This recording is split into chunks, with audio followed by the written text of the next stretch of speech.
Welcome to Lost Messages. The point is that a system can look healthy while progress has quietly disappeared. So the real question is whether the design still protects forward motion when delivery, timing, or the broker becomes unreliable. Now that we have named the problem, notice the operational risk. A message can vanish, the code can still look correct, and the workflow simply stops moving. So the failure is not obvious from a successful run. Exactly. Progress becomes a lie, and a happy path test can hide a stuck object, a broken assumption, and misleading evidence. That risk becomes concrete when a worker publishes a finish event and the broker drops it before the workflow receives it. The worker thinks the job is done, but the workflow never gets the transition it depends on. Why does the workflow stay in processing if the worker already finished? Because the system is only locally correct. The hidden dependency is on message arrival, and once that arrival fails, forward motion is lost. A silent failure happens when the producer assumes success, but delivery never actually reaches the queue or the consumer. That means the send call is not proof of progress. Isn't sending the message enough if the call returns normally? Not under pressure. The design has to make the critical transition observable and testable, or the failure stays invisible until the broker misbehaves. Now we can name the hidden assumption. The happy path is being treated as the real execution model. Sequential tests pass, method names sound right, and that creates false confidence. So what assumption should I surface first?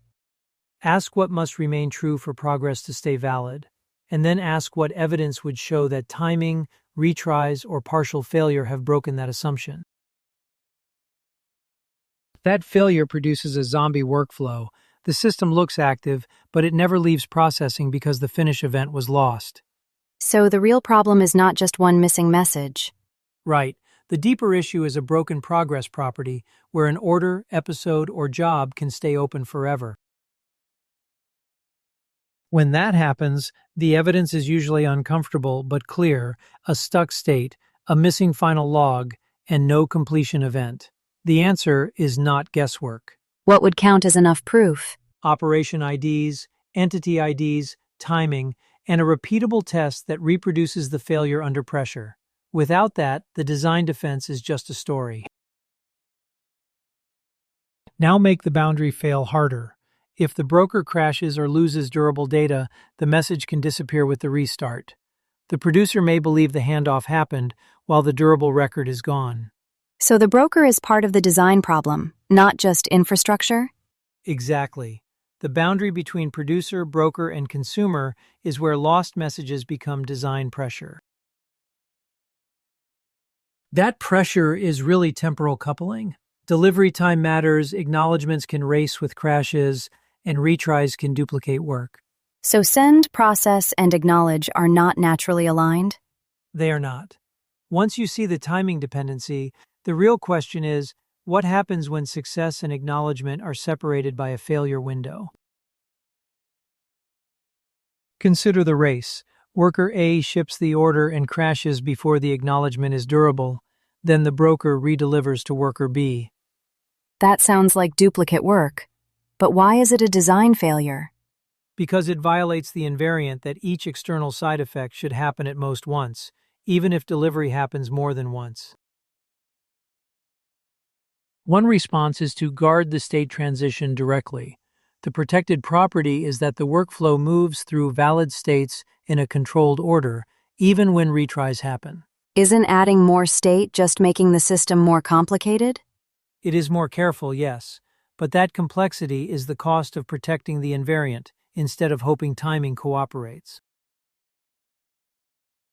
So the correction pattern is to name the invariant, record the transition, make retries safe, and reconcile missing progress. The fix is a design response, not just a code patch. How do I decide between guarded state, idempotency, or reconciliation? Start with the property you need to preserve, then choose the mechanism that protects it without pretending the cost is free.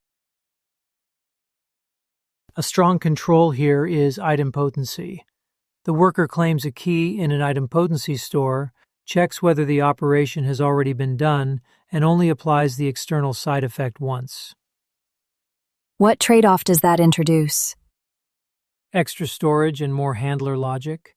That is still a good trade when the alternative is duplicate shipping, duplicate notifications, or hidden lost work. Now compare the options. A baseline is simple but hides timing assumptions. A guarded design protects the invariant directly but needs careful modeling. An observed design gives stronger evidence but adds logging work. Which one should I choose first? Choose based on the property you need to defend.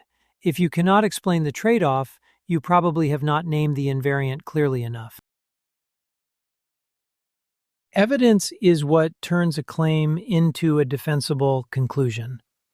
Start with operation IDs, capture logs with timing, follow the trace, and use that to defend the design and review. What if the worker succeeds but the acknowledgement is lost? Then the system should still record enough structured evidence to explain what happened. The point is to design for delivery uncertainty instead of assuming exactly once execution.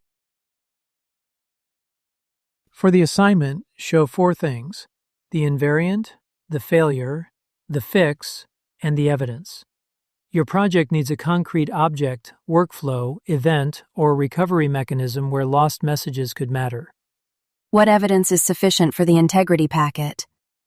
Before and after behavior, runnable commands or logs, and an explanation that defends the design choice. The goal is to show that you can identify the risk, force the failure, and justify the correction. Let's end as a design review. Ask yourself what breaks first when delivery is lost, and which control gives proof rather than hope. So the answer has to name the invariant, the failure scenario, and the evidence that would convince a reviewer. Exactly. If you can do that, you are thinking like an engineer who can defend a concurrent system under pressure.